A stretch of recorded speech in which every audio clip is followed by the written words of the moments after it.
I imported Italian flour and water, and like I do like the whole 9 yards, how they make it in Italy, and it's amazing. Wow. So I do pizza nights for people. Like I have a bunch of people over, and I'll broil a stone fire pizza, and it's a party. But that's another podcast, pizza podcast we can do. Absolutely, a different podcast. No, but it just shows that's a part of me, the deep level of how how thoughtful you are about all these things. Yeah, I suppose. Wow, there's like so many things to touch upon. Yes, and it's funny because you mentioned how I talked about religion on the episode with Josh about my Sabbath observance, and it's like I like religion is something I'm just so haven't brought into the podcast, because I don't know, I just have kept it like separation of church and state or whatever. Absolutely. but yeah, like I'm happy to go there if you want, because you asked me about it. And so what are you up to these days, like religiously? Like where are you at, and what do you have, like a daily ritual? Are you? Yes, it's such a good question. I mean, I would say, like, I've come to this point in my life where the religious conversation to me, has turned this into religious. And this is what I say as a 32-year-old, and I'll think something differently, I'm sure, in another year. I just don't care about it anymore outside of I really focus on being present. And I spent so much of my early years through my 20s. I even went to Bible college. I have a degree in biblical studies and in business. So I'm pretty well educated in religion, and Christianity was the main one. And I think where I'm at now is I just try to be present in the moment with whatever's going on and be fully there for people and for my work. I mean, my rituals are like wake up, I journal, I meditate. I love meditation. Christians call it prayer. I call it something similar. And I think for me, I'm totally happy at this stage in life to say I don't really know, as far as religion, like what happens when you die, or does that matter to me? I'm on such a pursuit for people to just be really happy and whole. And I meet so many people who hate their life in town, and they believe in dogma and religion that is not helping them. And I think great religion or beliefs is a belief system, or a religion that you're part of that helps you see the world as abundant and loving and potential to restore, and that everyone and everything is included in it, the good and the bad, and that we're not all just damned from birth. And I think when you have that viewpoint, at least for me, and this is just me personally, like growing up, believing that I was going to be damned to hell if I didn't do certain things is a terrifying way to grow up in the world. It made me very insecure, very scared of the world, very fearful, very defensive of people who believed anything different, the constant. And this goes beyond religion. It's just like, you fear what you don't know. And when someone else knows something else or is practicing a different belief system or even a routine, this is even like with mastering. Like mastering guys master 100 different ways than me, And that doesn't mean they're right or I'm right, or they're wrong or I'm wrong. It's we're all in this together, serving the people, trying to be a happy whole human. And that currently is what what I'm about. And that's what's been the most helpful for me the last 4 years. And the most interesting thing is like my wife and my friends and probably my clients would all say like, hey, you are a much happier, healthier, better, calmer, stable person when you have left and departed, the Christian church that I grew up in. I haven't been to church in 5 years. Like I haven't practiced the traditions. I've kind of I had to sit down with my therapist and say, hey, right now, these things don't work. They don't fit into what I'm seeing, what I'm being a part of, in this current state of life. Like I can't do these things right now because mentally I couldn't handle it. Like I couldn't handle the idea of of a lot of things that I grew up and I was told, this is how it is. This is black and white. Like it's this or it's that. And I kept running into things in the music industry. And as I would travel, around the world doing music stuff, it's like, this isn't true everywhere. Maybe it's true in a farm town in Illinois. Like maybe that works here. But you get out of that and it's like, there's got to be more space. Like I'm very much into like a spacious life. I'm not even on like a journey. I'm not searching for anything. I'm content. That's where like a lot of, sometimes I talk to people about this. We talk about this and it's like, oh, he's just looking, he's wandering, he's searching. I'm not looking for anything. I feel great. Like I'm fine. Like I'm good. I'm not going to come back, to probably what I was taught as a kid. Yeah, in Orthodox Judaism, it's like, it's a very similar term when people go, they say they stray from the path, right? They're wandering, it's like a very similar term. Yeah. And I kind of, biblically, like that's kind of how I was raised, so I'm familiar with it. But it's even, for me, I view like Bible and different spiritual texts totally differently now. But even like the Bible, like for Christians, like I just view so many people just leave their hometown, like the whole book of Exodus and Jesus, like everybody's just going out constantly.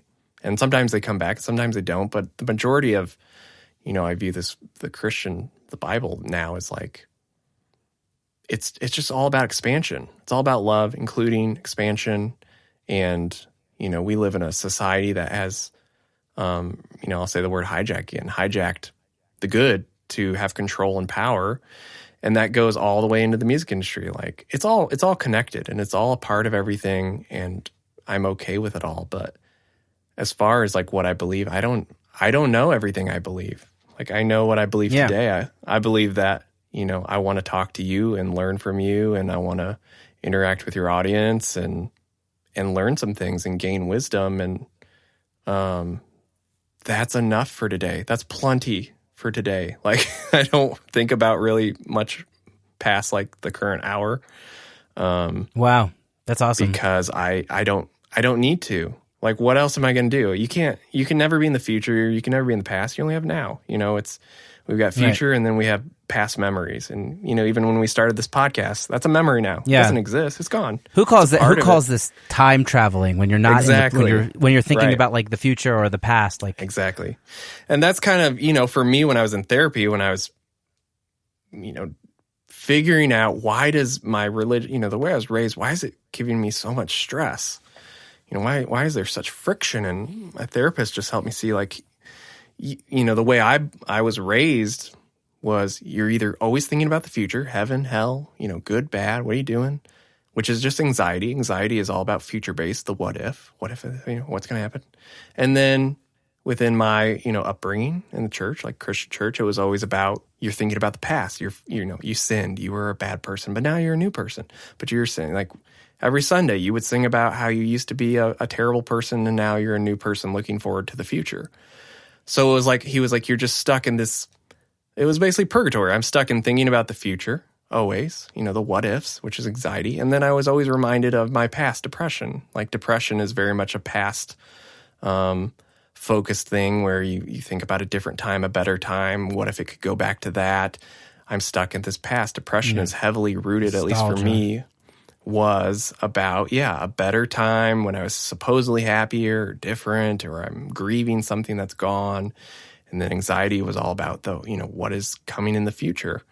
And that for me, as I've studied religion and I look over it now, 10 years out of college, most religions boil down to that, and I know like the Bible, and there's a lot of great, what I love about spiritual texts is there is so much about being present. Like, the Bible, it says like God is present. Being present is God. Like Jesus is present.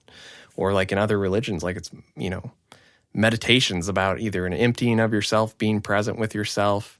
And that practice to me is like brilliant. But that practice has been around forever. Like anything we read or, wisdom we can gain from people, usually those people that we view as wise and healthy they always have a good grounding and a good centered space where they are present and able to be fully, 100% there for whatever's going on. And that to me has been the game changer. And it's made me, honestly, a much better mastering engineer because I am just 100% locked into people's mixes now.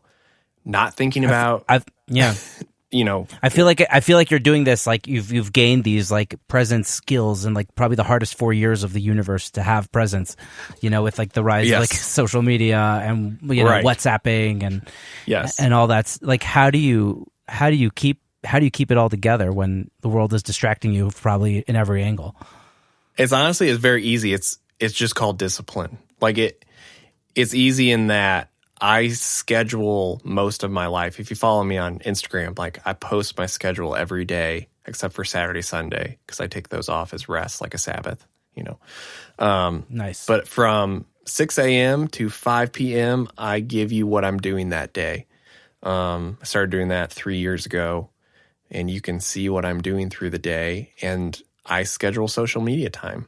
Like I'm only on my phone, social media probably about 30 minutes a day. The majority of that I spend just responding to people. I don't do a lot of scrolling. I don't do like a lot of looking, because I learned that was so unhealthy for me. The comparison just robs joy. People have said that. It's true. And so true. I'm such a big person now, that I'm responsible for me. I'm responsible for how I use my time. It's not someone else's responsibility to tell me to get off my phone. It's not my wife's job. It's not my mom's job, not my dad's job, not your job. Like, it's my job. I'm an adult. And one of the most empowering, changing things on my life was finally saying, like, you know what?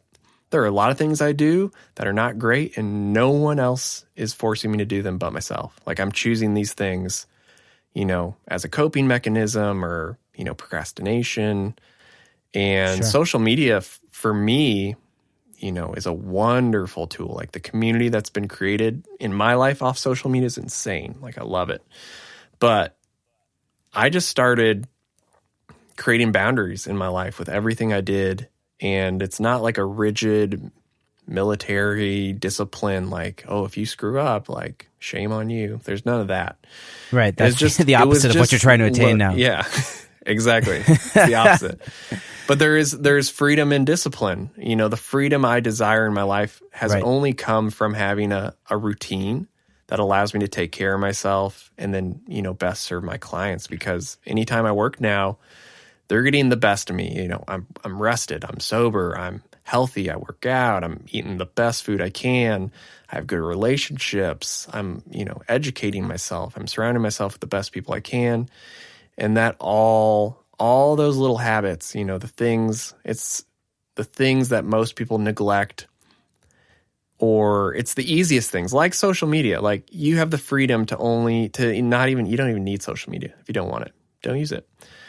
But it's so easy that I think that's what's crippling about it for people, is like the easiest things are crippling. Because like with social media, I tell people when I mentor them, it's like you can cold call essentially or DM, anyone you like, 100 times a day. That's like the Gary Vaynerchuk yeah, method, that's it. right? Yeah, Gary's awesome. And he, it's very all like business 101. We've just reformatted it for social media and digital marketing. But yeah, exactly. It's nice. Just like you have the choice. Like you can message 10 people a day and probably land a new client every week if you do that. And 99% of the people I know don't do that. They'll do it for like 4 days. And they're like, well, no one's hired me yet, so I quit. And that's it, and then they're done. And it's like, well, you have to keep going. But for me, like the discipline with all this stuff. That's the discipline, right? That's the same discipline, thing. yeah. That's like with my podcast. It's slow. With your podcast, I'm sure you know. It's like the discipline of releasing on schedule, like how you say you're going to do it. Yes. Like even when you don't want to and you don't have time to edit it.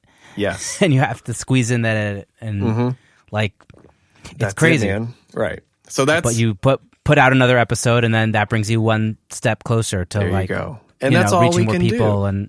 and getting it out there. Right. And that's all you can do in life. Like that's my mantra every day. One thing at a time. There is no urgency. Your urgency is not my urgency.